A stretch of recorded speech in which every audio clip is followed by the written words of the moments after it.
Okay, so everybody, welcome to our keynote ending Social Justice Week 2021. As you've heard in previous sessions, we started in 2015 on the initiative of Shelby Wade, who was a student at the time, and many students have contributed to making this week and past weeks successful over the last 7 years, and we're excited to wrap up with this keynote. After this, we have our awards ceremony and closing ceremony where we'll have words from some of our faculty and administrators, and we're very excited to give out those awards. And before that, we have James Birch with the Anti-Police Terror Project and a bunch of other fabulous organizations that have really I think, engaged in visionary and prefigurative politics that have set the tone for some of the demands in the recent uprisings against racialized social control, against police violence, for justice for George Floyd, and on ideas that we talked about in the previous panel, such as justice reinvestment versus defunding and different demands on that. So we're going to hear, I think, 3 topics about how people can intervene in state-sponsored violence when it is occurring, and different ways people strategize around that based on different lenses. And James is a real visionary in this area. So I will turn it over to James for about 30 to 40 minutes now. And as folks roll in, I will also remind people that we have a survey and evaluation form, and we rely on your input to improve Social Justice Week and to keep our funding going. So Isael is our student facilitator who will help with any tech issues, and you can see on his screen the rules that we ask everyone to follow. So let's go ahead and give James a round of applause and hear about how to intervene in state-sponsored violence. Thank you. Engage in situations of state violence. And then we're going to spend a little bit of time talking about how we as individuals can increase the capacity of movements to fight back against state violence. And so we'll cover all those 3 things today, and then hopefully have a rich conversation about them.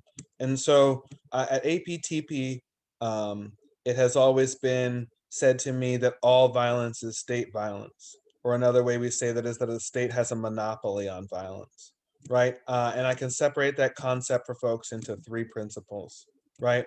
1, the state creates the conditions that precipitate violence, right? 2, the state defines what is and is not violence, right? And 3, the state can sanction actors who act violently without consequence, right? And so starting with the state being the one who creates the conditions that precipitate violence, right? It's the state, through the authority given to it by the people and the resource it has collected from the people, that has the capacity to dictate societal conditions, right? We can use the city of Oakland, for example. Over the last several decades, Oakland has severely underfunded vital services, housing, youth services, health and mental health services, city infrastructure, jobs programs, social safety nets, violence prevention. All of these areas have, by all accounts, been severely underfunded, right? And Oakland is not unique. What I've described, as we will discuss later, is endemic in America. And so what happens in a city that's severely underfunded when there's a systemic shock, like the coronavirus, in a city like Oakland that has failed to invest in the services necessary for communities to thrive, right? What happens is that the conditions become brutal, if not unlivable, for large amounts of the population, which leads to acts of violence and trauma, which begets more violence and trauma, right? And that's the situation that we find ourselves in right now in the city of Oakland. The homicide rate has skyrocketed, and state actors are claiming that this justifies a need to spend more money on policing, right? But as I just mentioned, this ignores the entirety of the problem, which is a lack of resources, a condition created by the state, right? And so providing more resources for law enforcement at the cost of other services only risks exacerbating the problem, right? It also ignores that we're spending more now on law enforcement than we ever have before as a city. And the homicide rate is still skyrocketing, right? But I digress. Second, the state defines for itself what is or is not violence, right? 2 main examples of this. One is our criminal code, right? What is or is not violence is literally defined by the state, right? Many marginalized groups have a history of having violent acts against their bodies declare it illegal, right? Recently, this has come up in the context of anti-abortion laws and anti-trans laws, but there's a long history of many marginalized groups having violent acts against their body justified by the state, right? The second is how the state communicates about its policies and those that it governs, which in and of itself is also violent, right? The dismissal and invisibilizing of indigenous peoples by this government during an ongoing attempted genocide is a good example, right? Another good example is how our government communicates about our unhoused neighbors, right? Somehow it isn't seen as a complete and utter policy failure that there are people who want to be housed and are not housed, right? And instead that blame is put on them. That shifting of blame to individual actors for societal problems is violent,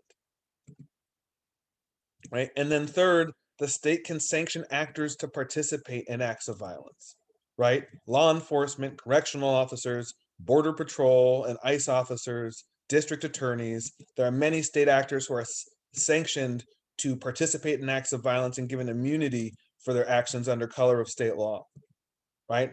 And while there is on paper a system of accountability for these agents, of the state when they wrongfully commit acts of violence, aside from the very, very occasional instance when you have like a Derek Chauvin or in Oakland, Johannes Meserly, almost in nearly every other situation, the officers are allowed to get away with murder or commit acts of violence with impunity, right? As an example, in our backyard, there are or were 26 police officers in the city of Vallejo, or that who were on the Vallejo Police Department, who have participated in 2 police killings. 26 officers have participated in 2 police killings, all but one of them having fired shots. There are 5 officers who have been involved in 4 or more police killings, right? Including one officer who fired shots during all 4 of the shootings he was involved in, right? None of these officers faces accountability. The one officer, Sean Kinney, who was involved with the most shootings, 5 shootings, uh, was a has had a successful career within the state education system as a consultant and is off on his retirement right now, right? And again, um, sorry, it gets me really worked. This one gets me really worked up because again, there are why in Vallejo has it seemed to be necessary for this many police murders to occur, where in every other police department across the state it doesn't happen like that, right? And I'm not saying other departments are much better. I'm just saying it's clear in Vallejo the message has been sent that you can shoot and kill people and nothing will happen to you, right? And so the state has created the conditions that allow for that behavior, right? The Anti-Police Terror Project is working on a bill at the state level, a police decertification bill, right? Um, uh, the state of California is one of, I believe, Remember, we could share, a few of my students might write their homework post about it. absolutely, it's SB2, sponsored by Senator Bradford. And what the bill does, uh, one of the main thrusts of the bill is it would provide a scheme for decertification. That would mean that officers who commit serious acts of misconduct are there's a state agency that reviews them and can say you will no longer be a police officer, right? Because of your actions. 46 states have such a scheme, right? In those states, they decertify hundreds, if not thousands, of officers if they're the size of California per year, right? But we don't have such a scheme. And so the state of California has created conditions that allow for hundreds and hundreds of cops who would be banned from being law enforcement officers in any other state from continuing to menace the streets of cities like Vallejo uh, and across the state of California. You can also look into the gangs that are run out of departments like the LA Sheriff's Department, Compton Division. One of the members of their gang, the Executioners, again, this is a gang of law enforcement officers. The Executioners, there was a whistleblower who alerted that the murder of Andres Guardado by LA Sheriff's Department was in furtherance of that gang. And my understanding uh, is that the Executioners have tattoos of a Grim Reaper with a gun. And once you kill someone on duty, you get smoke coming out of the gun in your tattoo. You earn your smoke. That's how it works. And so, and if that seems like an aberration that would be, unique to to the LA Sheriff's Department, in Vallejo, as I just described, if you kill a person on the line of duty, then your badge gets one of its tips bent, right? That's what you earn for as your initiation into that club of killers who are members of the police department, right? And so these are the stories that have come out beyond the wall of blue silence. How many stories are there that have not come out, right? Of gangs and murders and officers who engage in this type of behavior. Okay, so so with all of that, with all of that being said, and I'm going to take a deep breath. We'll all take in your waterfall as you take in. That's why I keep it in the background, to keep myself calm. With all of that being said, and all violence being state violence, like where that's overwhelming, where do we fit in as individuals? Again, we're going to talk about how we increase the capacity of our communities to fight back. But I do know that there's a lot of conversation, especially in the wake of the murder of George Floyd, about what we do on the individual level. And so I just want to talk about that for a second. Okay, so the first thing people can do in an incident, imagine if there's an incident that you're watching police engaging a community member, right? The first thing that I tell people to do is keep themselves safe, right? This is the state, and especially for people of color, especially for BIPOC folks, if you engage in cop watching behavior and you catch the wrong cop on the wrong day, you can just get arrested yourself, if not harmed, if not have something horrible happen, right? Police are very often ego and or temper driven, right? So if they decide that you're stopping or recording or whatever you're doing is threatening their ego or getting their temper going, then you have become you are engaged with this person, right? I mean, either you're engaged with this person now or you've pissed them off and they're going to take out that frustration and anger on the person who you are there to help, right? Sometimes I've been there to watch in a cop watching situation, and I've decided that it's probably best for me to actually pretend I'm walking on and going somewhere else, and then maintain a safe distance and watch just to see if I can keep an eye on it, right? As to not antagonize the officer, because these folks are very volatile, as we know, right? And it's also important to note that the state, these police officers define largely what happens in these interactions, right? Even if you have video, I would caution against officers being able to define your conduct in that interaction. And so if they say that your conduct rose to the level of a felony, in your interference with their conducting their arrest, then that might be something that you're dealing with, rightfully or wrongfully, for the next year or 18 months of your life, right? Or you might have a felony on your record, or you might go to jail that day. I have gone to jail for cop watching in the situation that I'm describing.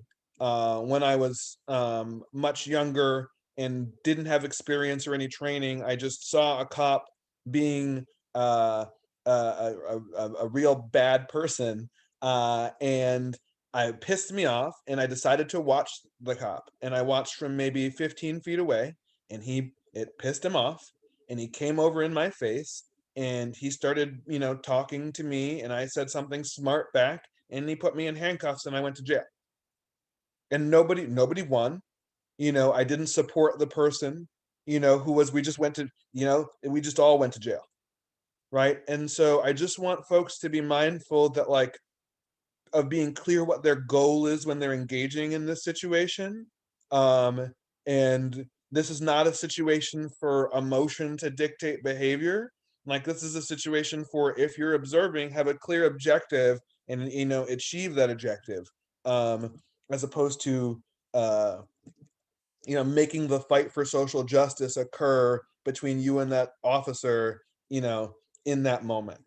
Um, and then the second thing, so that's the officer, and then there's the person who's engaged in this, who's perhaps being arrested or detained, right?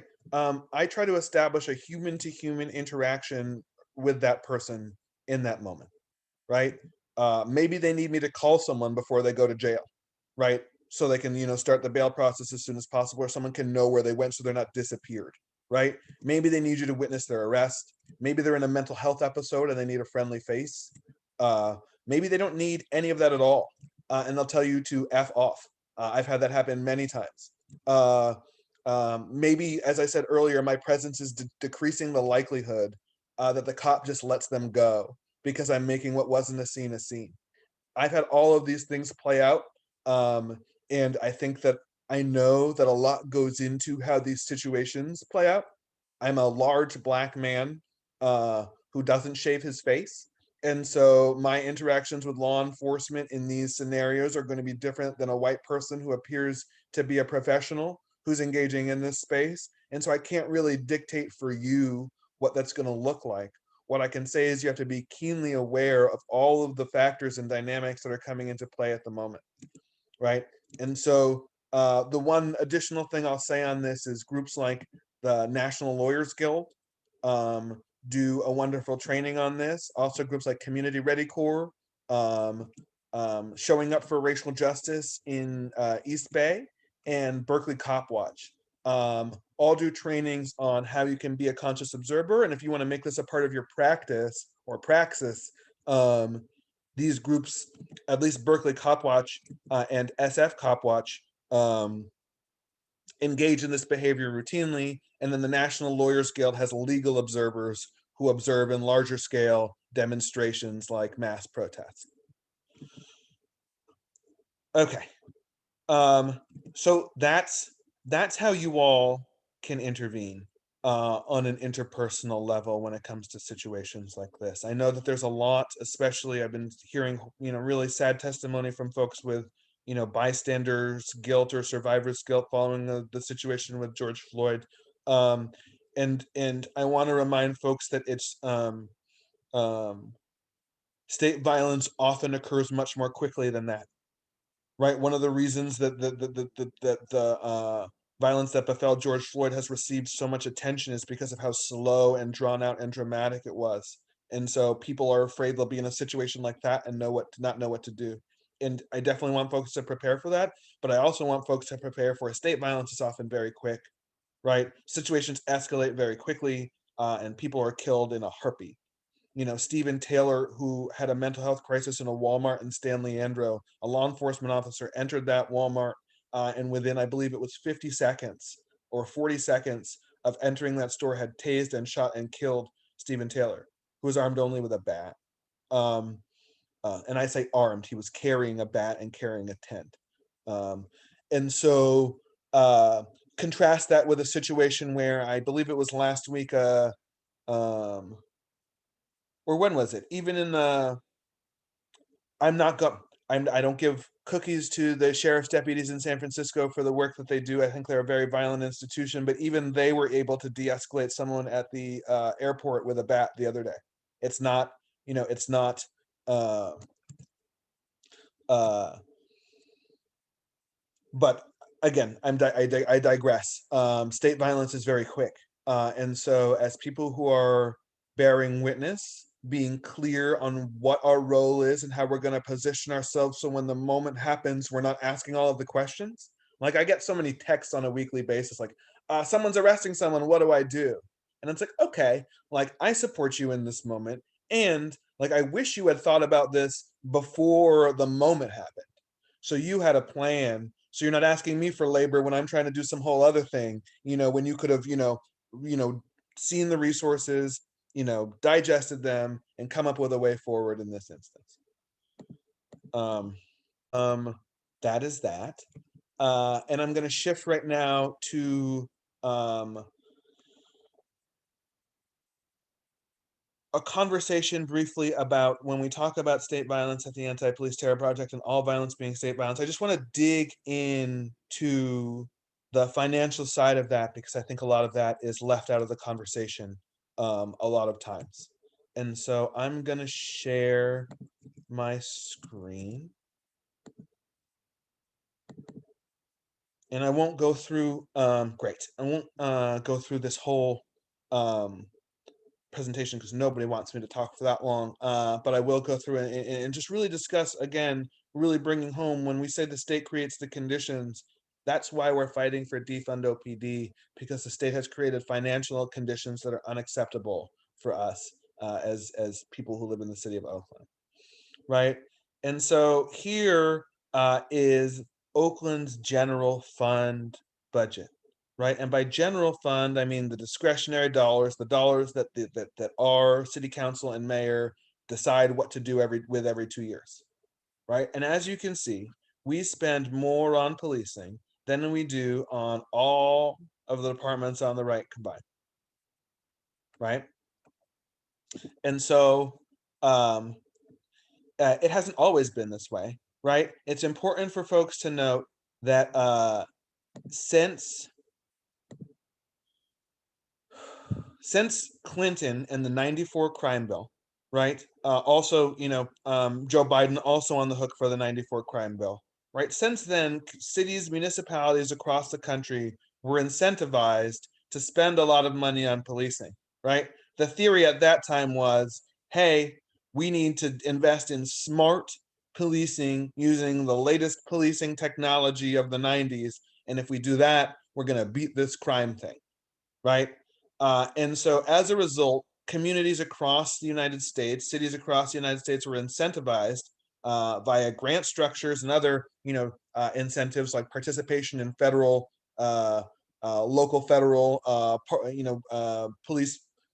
policing partnerships, uh, uh, and other bells and whistles that they would receive in exchange for increasing the size of their task force. We see these budgets ballooning across the country, right? And so again, it's not just Oakland. This is a problem that's facing cities across the United States. And you'll see some of these cities like, LA and Chicago, larger cities might have economies that can withstand this type of financial pressure, but cities like Baltimore, Orlando, Oakland, Houston cannot be affording to spend this much on policing, right? And when I say cannot afford to spend this much money on policing, I mean it makes the rest of their departments look something like this, right? And so again, we have these, uh, you know, many of them majority Black or significantly Black cities who are not investing at all in health or youth or parks and rec. And instead, all of that money is going to law enforcement, right? So these cities are setting up conditions where the underfunding of the communities leads to or creates the conditions that lead to what we call crime, which then justifies their increasing investment in law enforcement budgets. But because law enforcement budgets are never analyzed and their performance is never reviewed, it's not like people are looking at these numbers and realizing that we're spending a lot on policing and not getting things for those dollars, right? No matter which way you slice it. If you talk to data scientists about policing, they will tell you story after story after story about what a failed system it is. And so again, back to the budget. And so I'm not going to, for the purposes of our conversation, go too deep into all of the other factors that lead to police overspending, right? But as you can see here in the city of Oakland, police are allowed to spend by 20 or $30 million per year overspend. The last 2 years, it's been, I think it's $57 million total overspending. Imagine, imagine, I can't imagine any other again, $57 million of overspending. Like it's hard in these presentations to make those numbers real, right? When we talk about, what could you do with a tenth of that, with $5.5 million? What could you do to change the conditions, right? What could you do with $550,000 to change the conditions, right? Just a drop in the bucket of their overspending, right? That number, that $32 million number, is larger than whole departments in the city of Oakland, right? We don't spend, I don't think we spend a hundredth of that on our arts community. I don't think we spend a hundredth of that. I think our arts money is, and I haven't dug deeply into this. I'm almost certain it's mostly private funding for our arts community, and the actual city dollars is not that much, right? And so police are allowed to overspend by 32 million, but artists in the city of Oakland are fighting for, $50,000 grants to provide services for youth. It's just an absolute joke. The police, it's worth noting that the Oakland Police Department spent $2.2 million in one night policing a protest that we threw uh, in downtown Oakland in response to the racist curfew that was imposed by Libby Schaff. And so we ran a protest called F Your Curfew, and we all gathered in downtown Oakland and we danced through curfew, and we had speakers, and it was a great night, and everyone went home. No incident. We had our own community security there. Everyone was safe. And then we find out months later that the police spent $2.2 million having police officers sitting everywhere in the city to monitor this event. Right? Again, what could we have done with that $2.2 million during the COVID crisis? Right? With people who are unhoused, with all that's going on. And so I'm gonna fly through this. I'll briefly stop on this slide just to show a little bit more of the police unaccountability, lack of accountability, right? These are some officer salaries in the city of Oakland, right? Again, the 25th highest paid officer in the city of Oakland makes $152,000, right? And then makes 137,000 additional dollars in overtime, and walks away with $289,000, right? And so the city of Oakland actually pays for benefits on top of that and money towards retirement plan. And so that number is way, way higher when it comes to what the city of Oakland pays for that, right? But that's what that person's salary is, right? Imagine if your salary doubled due to overtime. How great that would be for you and your fam, right? It's unfathomable. I I don't. There is no overtime where I work, and not just for me. Many state employees or maybe city employees, they're not allowed to pull overtime like this. These numbers wouldn't stand, especially when, as this slide shows, there's an overtime audit in 2014. Right? This is a problem that we've known about since 2014, when an officer walked away with $200,000 in overtime pay when he only had a $98,000 salary. He made double his salary in overtime and then just waltzed home. And we knew about that in 2014, and yet we signed a new contract, a new 5-year contract in 2018, without fixing any of this, right? Amidst all of the financial crises we're talking about, right? And so once you start really looking into it and really getting into the numbers and seeing all of these problems left unfixed, you begin to understand, oh yeah, there's a complete lack of accountability here. It's no different than police violence, right? Why would the conditions be changed when it comes to budgeting, right? That's an even less, it's an issue that nobody's focused on. And that's why things have been allowed to get so bad, right? Because, no disrespect to the people who have been doing fighting budget fights for decades. It's hard to make budgets interesting. It's hard to make budgets a thing that the people want to fight for, which is why we're so proud of the defund campaign, because we've finally been able to put language behind these practices that that provide a vehicle for the people to get involved, right? And so that's really what the defund movement has been about. It's just, again, showing, we can talk about settlements and how we pay insurance every year for OPD's violence. We pay an insurance company to insure against OPD violence, and then on top of that, we pay settlement money every year for acts of violence, whether it be the murder of Joshua Pollock, which cost the city 1.3 or 1.8 million dollars, or a biker who was hit in an intersection, costing the city, I don't have the numbers on that one in front of me, but it was millions of dollars. And then the last thing is Oakland has been under a negotiated settlement agreement since 2003, where every year we pay at least $500,000 to be monitored by a federal judge in an attempt to clean up our broken police department. And in the last 18 years, we have not been able to make the changes. The police department has not been able to make the changes necessary to satisfy this lawsuit. So we pay more and more every year. And again, I hope I'm belaboring the point here. So shifting a little bit from all the money we give to police, then naturally, like, you would think that they would be doing something with all of that money. And what we found in the city of Oakland, just like nationally, is that police don't do what people think they do, right?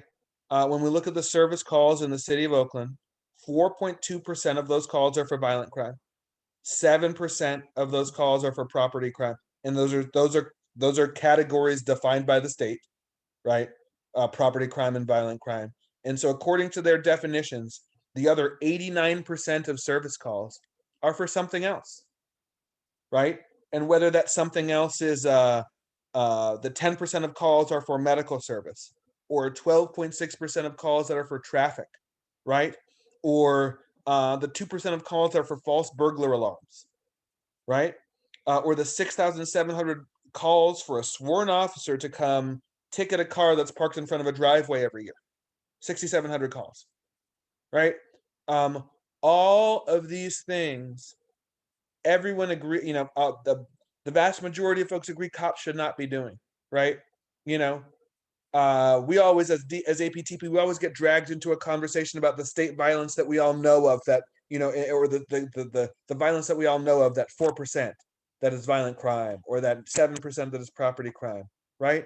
And what we try to demonstrate, and what we have demonstrated as APTP, is there are so many times where we send these violent actors into our communities for no reason other than they've just taken over these duties, right? I don't need them to ticket a car in front of a driveway. I don't need them to show up when someone's in a mental health crisis. I don't need them to show up when someone in an unhoused community is in crisis. There are other responders that we all agree upon that can be engaged in this situation, who do not act in a violent fashion, right? Whose key method of problem solving isn't violent. I'm not the biggest fan of the phrase, but people have been saying about cops, when you're a hammer, everything looks like a nail, right? And so we want all of the other tools in the toolkit to be used to support people in our communities, instead of anytime we see a problem, smashing at it with the hammer that is law enforcement, right? And so when we talk about stopping state violence, that's why we talk about defunding the Oakland Police Department, right? Because we're sending these violent actors into our communities in situations where everyone would agree they're not needed, and then setting up the conditions for violent behavior, right? When Joshua Pollock is murdered sleeping outside on the streets of Oakland, right? Why is it that law enforcement were sent with a armored personnel vehicle and assault rifles to check on someone who was sleeping, who might have had a knife, right?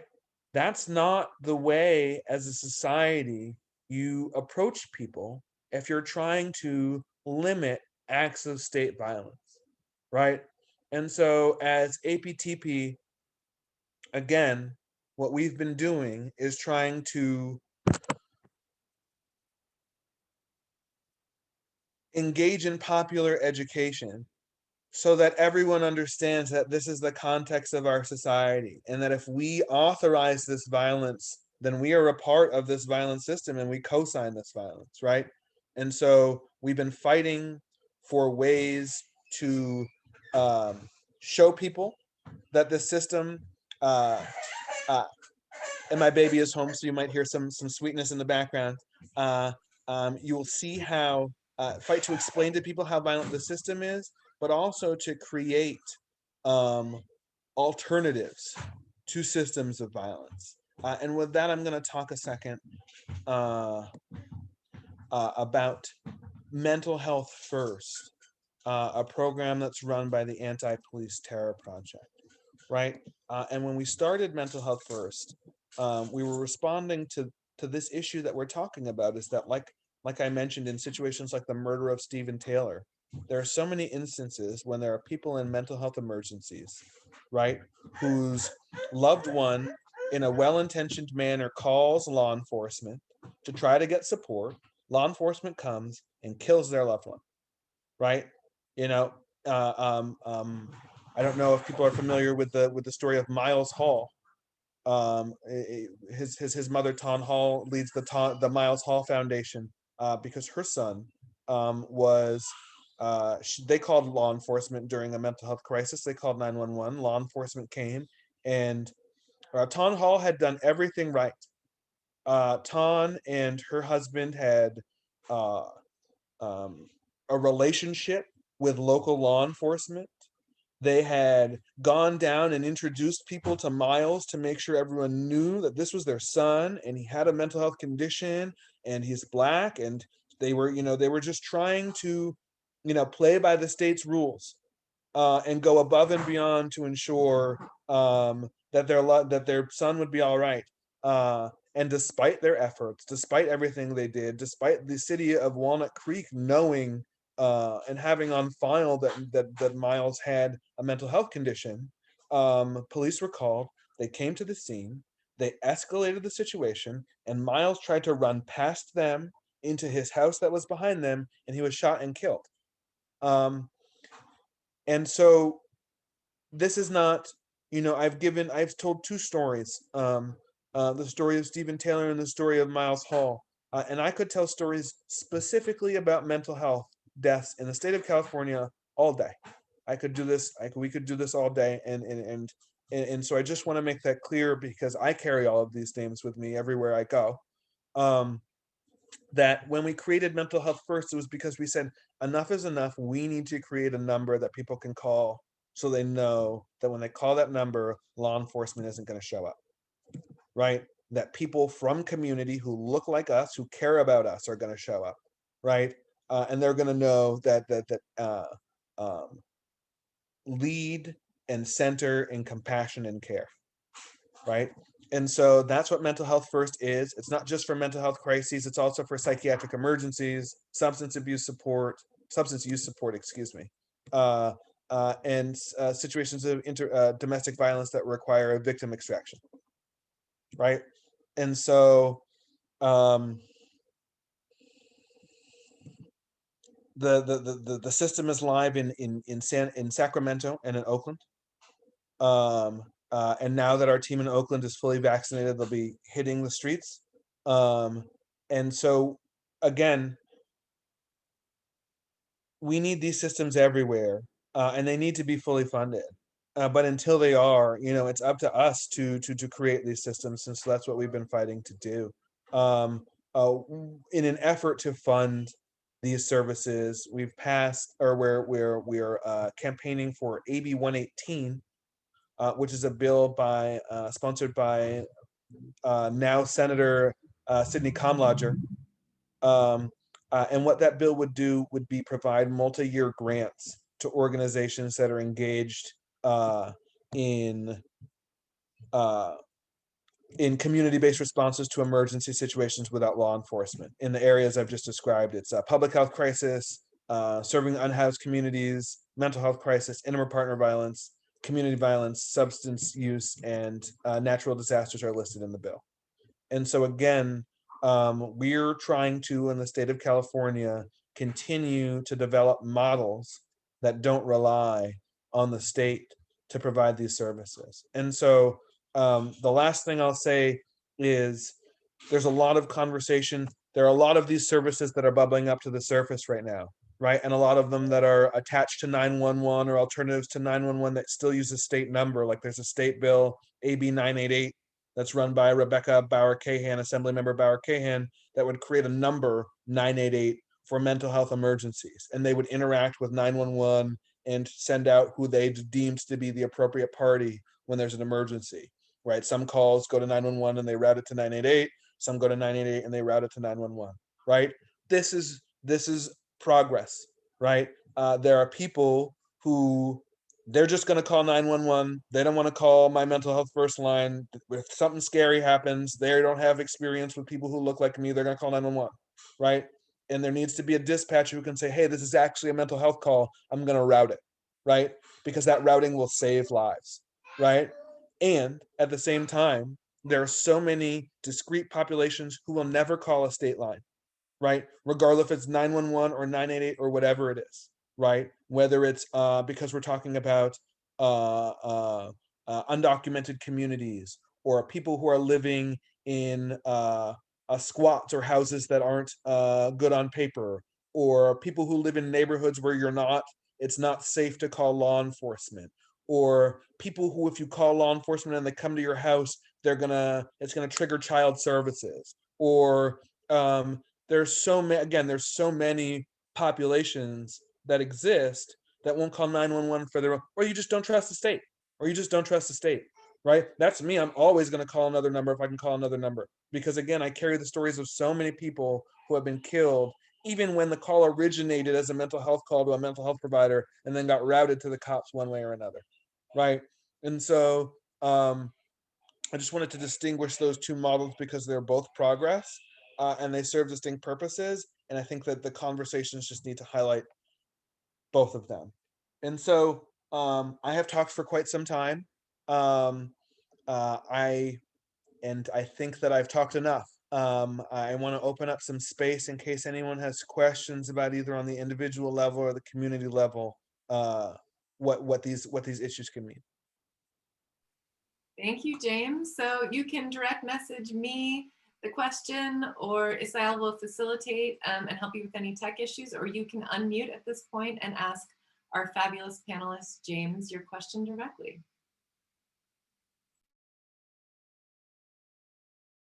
Hi, James.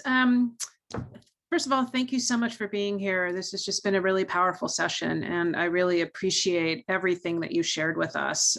Opened my eyes to some things that I didn't know about. I have a question about just going back to one of your earlier comments about 46 or 47 or 43 states have decertification laws. And I'm just curious as to why California doesn't. Do you have any insight for that? Yes. I can tell you that we ran this bill last year and it did not pass. And I can also tell you that the bill that we've created is this isn't a radical APTP, dismantle the state bill, right? There are thousands of officers that need to be off the street every year that are killing people, kind of like a survival pending revolution bill, right? We just need this done. We need this implemented. We need to get officers off the street. They're killing people, right? And so the bill that we created is based on best practices from decertification schemes throughout the country, right? We looked at what works, what doesn't work, and we put together a bill based on what works. That's what the legislative process is supposed to be about. Everybody should be supporting that bill, right? Law enforcement should be supporting that bill. Their rhetoric is that they want to remove the bad apples, and it's the bad apples of the bunch that make them all look bad. I disagree, but their rhetoric suggests that they would be supportive of such a bill. They make up all sorts of excuses as to why the bill is terrible and why it shouldn't pass. And really what they're doing is they're using their lobbying power, right? Law enforcement is one of the strongest lobbies at the Capitol, right? When you think about the number of people who engage in that profession, right? Right, and you look at the budget that I just showed you. Most of that budget goes to staffing, right? So again, we have people with big pocketbooks, right, across the state of California who support their local union. So we have flush unions who really say what goes and what doesn't at the Capitol. And then to make matters worse, these same folks, we live in a society that has invested rhetorically in law enforcement forever, right? The boys in blue, every media piece you see, every movie, good cop, funny cop, buddy cop, black cop, white cop, it's everything, and it's ever present, and it creates this image that cops equal good, right? You know, little kids run around in the United States and dress up as cops for Halloween. That's grotesque, you know? Knowing what I know about cops, I would never let my child dress up as a law enforcement officer. It's a terrible thing, right? And so, how do you, you know, as a society, we need to move everyone who's, you know, venerating law enforcement as this amazing, you know, this the peacekeepers and the people who you call when you're, you know, to what they really are, is an ineffective and outdated strategy that, you know, decades if not centuries from now, we're going to be looking back on the system of policing and say, holy shit, this was awful. I can't believe we did this to our people. It'll be akin to like when we used to amputate people by sawing off their leg. You know, it's just like, wow, like what a horrible practice we engaged in collectively. I'm so glad we've moved on from that, right? You know, we're still in the dark ages when it comes to policing. And in the future, when we have better practices, they'll look at it like that, right? And so what we're trying to do is lift up all the practices that already exist that will be centered in the future, right? That will be the way we deal with public safety in the future, right? While we divest from the practices we're engaged in right now, digressing way far from the original point. But so again, the problem is we live in a society that's so far from that place in the marketplace of ideas, right? And so that's you know, it's I see movement. You know, you look at the major social justice issues of our time, right? You know, you look at the cannabis movement and where they were 20 years ago and where they are now in popular education over that issue, or the movement for trans liberation, right? And where that was 20 years ago to where it is now, right? I'm not saying that the road is easy, but we're on the right side of history, and we have all of the answers. And so it's just a matter of time till we get to a place where common sense when it comes to policing is accepted by the population. But to do that, we really have to erase and deprogram generations and generations of US imperialism, colonialism, and state perpetrated violence. Diana has her hand up, and Diana is one of our professors in our criminal justice department. Hi, I'm trying to unmute myself here. Hi, thank you for coming to present this.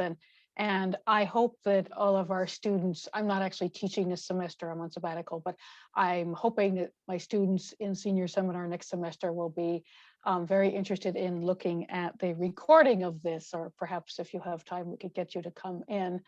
And you might guess from Caitlin's introduction to me that, you know, I'm teaching students who are criminology and criminal justice students, and they come from both sides of the fence, is the way I say. We have a majority BIPOC student population in our department. This is a little bit, but I'm thinking about, we have so many conversations about the future of policing and alternatives to policing. I see particularly that my BIPOC students, and all my students, my BIPOC students especially, struggle with, they want to go into law enforcement or corrections, and they want to be inside change agents. And I just wondered what you would share, you know, what your thoughts are on that. And there's definitely one that I won't identify in the audience too. I appreciate that. And a great question. In my experience, I have not seen that to be an effective strategy of change within those departments people are trying to change, right? I think the one exception, the one discrete exception I would list is district attorney's offices. Right now, in this very moment, Chesa Boudin's office in San Francisco, Larry Krasner's office in Philadelphia. I believe her name is Diana Becton in Cocoa County, and I haven't looked at her record, so please don't quote me on that, but I've heard good things about her and the things that she's doing as a progressive DA. And so those are folks who are trying to change the nature of their district attorney offices and under their leadership, I've seen shifts that have allowed rank and file district attorneys to participate in change that I think has been good, right? Within law enforcement, I have not seen that, right?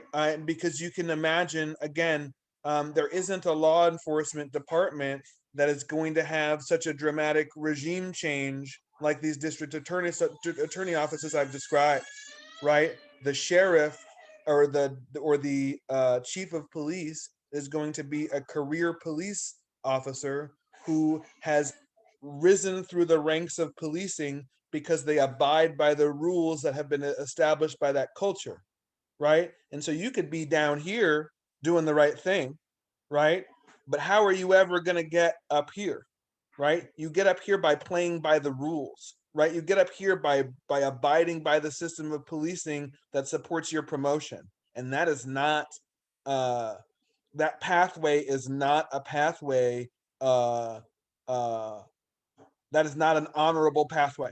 That is, I'll be blunt, that's not an honorable pathway in my experience. And I'll back that up with some facts. In the city of Oakland, the rape and sex trafficking scandal in 2016 of Celeste Guap, a minor who was trafficked through multiple police departments, and multiple officers were implicated in departments throughout the East Bay, including a large number of OPD officers, right? It came out through the federal monitor from the Riders case I described earlier that several of the officers who had supervisory positions at the time and could have instituted accountability on those officers or blown the whistle or done the right thing to do when you know that there's a child being raped and trafficked, didn't do those things and were subsequently promoted.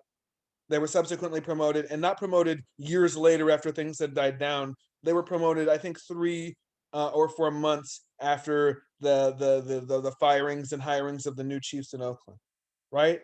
And so that's the incentive structure that we're talking about here, right? And again, we're talking about LaRon Armstrong, our new chief, who was just appointed, is a 20-year veteran of the Oakland Police Department.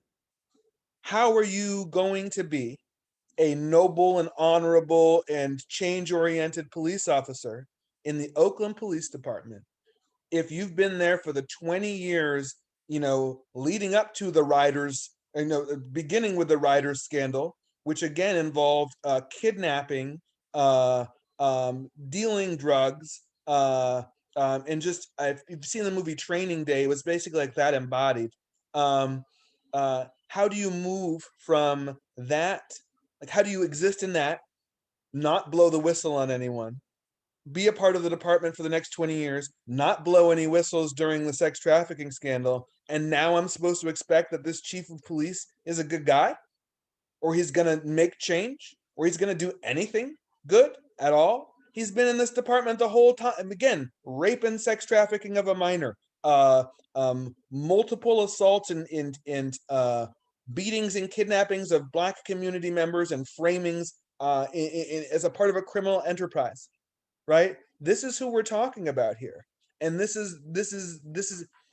system has existed and allowed for this type of behavior since slavery, right? Since before, really, if we're tracing all of these systems back since before, the English even came over here, right? They were practicing these techniques on the Irish, right?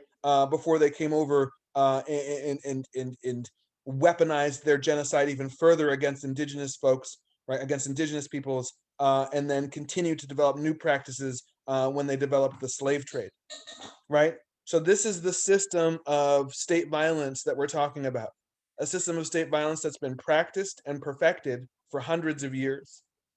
And so it's just a very, very, very big ask, right, for one person to go inside an institution that's designed to destroy people who seek to change it, right, and then hope to make that change, right? That's just asking so much of that individual, right? And again, any success they have means that police are going to be trying harder and harder to suppress them and destroy them, right? You can look at the officer in New York who blew the whistle against other officers and was forced into a mental institution, right? Committed to stop him from testifying. And again, it's a fantastical example, but it is an example, right? And so that's the advice I would give to someone in that situation is I leave to everybody to listen to their spirit and, and tell them, what it is that their life's purpose is. And I'm not going to tell anyone what their path forward is. And I want to make sure that they're grounded in the wisdom and lived experience of our movement. Because since these systems were created, there have been people who have tried to do what these folks have proposed to do, and it has not worked, right? And then conversely, the things that I'm trying to do right now, and the Anti-Police Terror Project is trying to do, and the Black Panther Party was trying to do, right? Those things do work and are working, right? And so that's the advice I would give to folks is I think that there are easier roads to create systemic change without risking being swallowed up by systems of violent white supremacy.